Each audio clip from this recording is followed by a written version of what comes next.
Hell mode is probably the hardest content we have. A lot of people want to know how to get through this and 3-star it so they can get all these rewards. And 10-1 is one of the most difficult stages, so we're going to focus on that one right now with Morgan, because if anybody dies, she puts damage immunity on everyone else. Anyone who's alive gets that damage immunity. And we're trying to beat this in 20 rounds, so it slows us down. Hey, you that's not playing King Arthur Legends Rise, it's the best squad-based RPG out there, and it's free to play. Come and join us. The links are down below. We're going to do it with a free-to-play comp.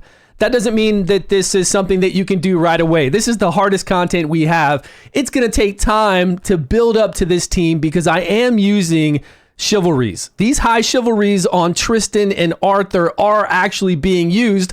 Most times when I do runs, it doesn't matter if you have these chivalries or not. This time, we need it for the extra damage. I'm going to go through the run first so you can see how it unfolds. Then we'll talk about the heroes and the gear. The good thing about this is the gear is light. At least all these heroes are free. We get them on day 1. Torin the Moth, she's only in here to give us 20% additional damage. With her Chivalry 1, she turns it into nighttime. Once we have Torin and Morgan together like this, Morgan, when it's night, gives the whole team 20% additional damage. And we like that because we're trying to do as much damage as possible to beat it in 20 rounds. Now, we did that in 21 rounds, so it was a little close, but not quite there. We're going to take out the right guy first because later on he gets increased defense buffs and it can slow us down. We almost took him out, so we're going to reset this and go again. Sometimes you need hit rate on your Tristan or whoever your damage dealer is. I'm trying to not have to worry about getting that additional hit rate, and we're just going to get lucky with doing enough damage. And we didn't do enough damage yet. It's coming. We're missing quite a bit. But when I do that, when I take him down and put that hit rate on, it does have him hit more often, and it probably is more consistent, but I really just want a one-hit kill that I wasn't getting. I can get a one-hit kill on Clarisin, the other one that's asleep right now, but really take out that defensive guy first, because then when you're focusing on the next one, which is Clarisin over here, she won't get that increased defense buff. We're going to do a speed and an attack increase with Arthur. Now, Arthur is still built to do damage, but since he wasn't going to do a lot of damage at that time, I did the attack and increase speed for Tristan, so Tristan can get some really good damage in. Let's back up and talk about what Morgan can do in this fight. Now, we're not attacking Morgan because when we attack her, she has a 70% chance to apply Oblivion on our whole entire team, which will mess up a lot of damage that we're getting with Tristan. It'll also mess up with damage and buffs that we get with Arthur and the debuffs that we do with our own Morgan. So we really don't want to touch her because she'll do that Oblivion right away. And she's got that passive that if anyone dies, she'll put up damage immunity on whoever's still alive. So we're killing this guy on the right-hand side, and we're doing it at the perfect time that when damage immunity goes up, that they take a turn and it falls off immediately. That's one of the most important things you need to look at. Are you killing somebody, any of the three? And then when that damage immunity is applied, are they taking a turn right away? So it falls off.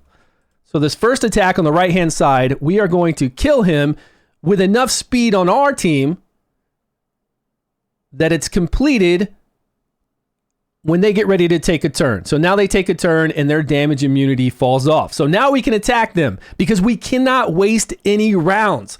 We have to do this all within 20 rounds, and they have really high defense.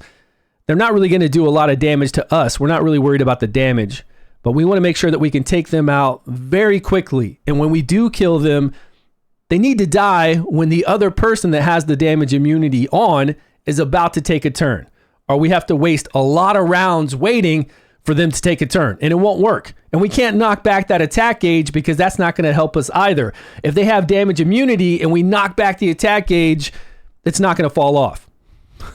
We're at 12 rounds right now, and I'm a bit scared. We need to get up debuffs. So they're off a cooldown. You can see our passives there with Morgan. We're going to knock back her attack gauge, try to get up debuffs.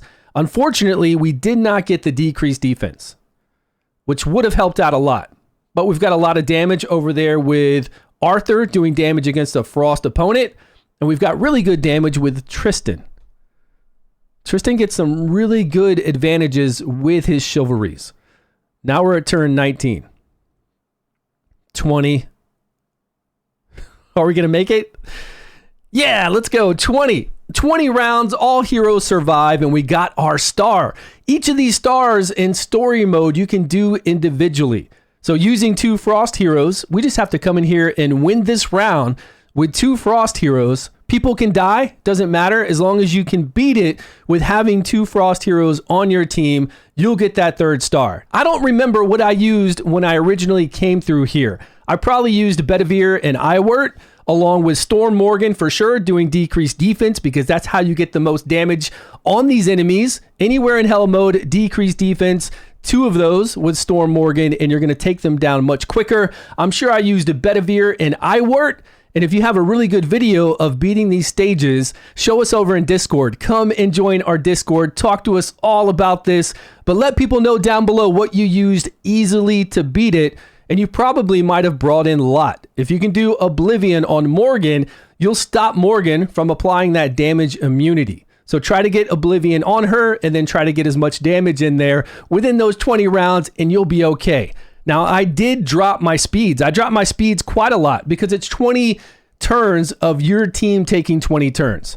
And being really fast only helps if you're getting a lot of damage. So the people that weren't doing any damage, I lowered their speeds a lot. Like I had her at 220 speed. I took her down to 133. She's just not doing anything. When she takes a turn, I don't need her to do anything at all. She's only there to make it nighttime when we zone in and to apply that 20% additional damage to the team. Morgan does need to apply the debuffs, so I've got her speed at 210, so she can go first, apply the debuffs, and then of course we can come in and do damage afterwards. So I've got 208 and 205 for my damage dealers. Normally my Arthur would be in an attack ring, and he would have hit accuracy here for the orb. So I made him a little bit faster. We've got Morgan here with speed and effect accuracy, but I had to slow her down a lot. She was way too fast, coming in there and taking turn after turn when it wasn't benefiting the team. So I slowed her down to be in line with my damage dealers. I slowed her down so that she just wouldn't take a turn. I didn't need her to do anything else. And then we've got Tristan in here, and I did slow him down as well. He had a speed ring, so I took him down to an attack ring, which is perfectly fine. Attack percentage, crit rate. We've got Pierce on the banner. I think I have Pierce on Arthur's banner as well. Works out a little bit better to have Pierce instead of critical damage when these guys have so much defense. But if you have critical damage, use what you've got. That's fine as well. Then, of course, we got speed and attack here, and he's doing really well. Burst damage wise, on that first attack we do on either side, the left or the right, a lot of damage, tons of burst damage. And then with his Chivalry 8, if you can catch them when they have, I think it's shared damage. Morgan will apply shared damage on one of her attacks, or skill 3, I think. When Morgan does that and we attack, you can get a whole bunch of additional damage in. Now, we didn't do that. We didn't utilize it on that video, but there were other videos I did record where Tristan would go in and just do insane damage, turn after turn after turn. I'll play a video.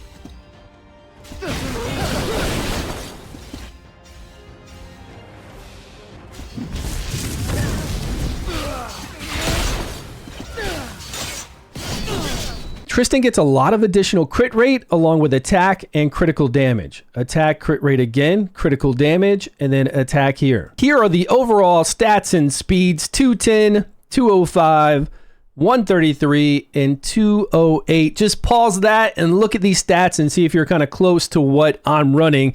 And then you could always go back in here to the fight and you can see what Morgan's abilities are. See here where she applies Oblivion if you attack her. That's why I'm always not doing an AoE attack. I'm just doing a single target attack to each of those until we get down to fighting her, because this Oblivion hurts.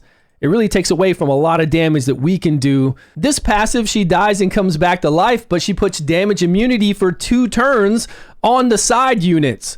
If you're going straight for Morgan and she does that, that's 2 turns of waiting to be able to do damage to them. You're not going to 3-star it. You're not going to kill it within 20 rounds unless you apply Oblivion. If you apply Oblivion to Morgan right away, then none of these passives will work. Let me know your thoughts down below, and if you're not playing King Arthur Legends Rise, come and join us. Those links are down below as well. And come over and join us on Discord. We are there day and night to help you out. Thanks so much for watching, everybody. Appreciate all your love and support. I will see you all in a video soon.